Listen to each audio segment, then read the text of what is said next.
Comment réaliser les défis ludiques 60 secondes chrono? La technique d'abord.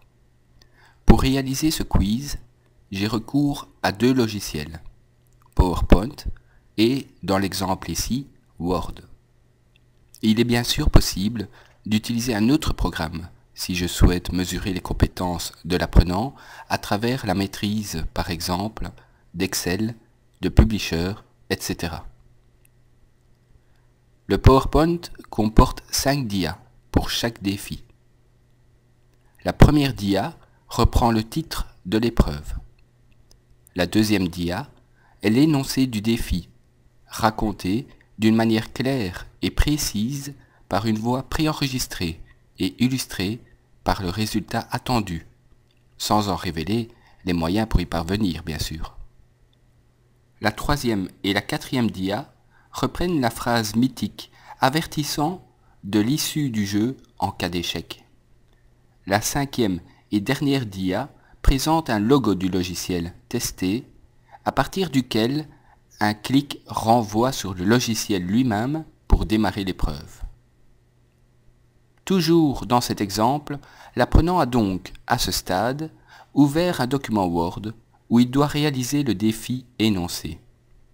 Avant toute chose, il enclenche le chrono d'un double clic. À partir de là, il a exactement 60 secondes pour relever le challenge. Suspense et sueur seront assurément de la partie. Le jeu à présent. Un apprenant est désigné pour venir relever un défi. Il s'installe à la place du formateur, face au public, écran de projection dans le dos. Il écoute la consigne énoncée au fil de la présentation PowerPoint.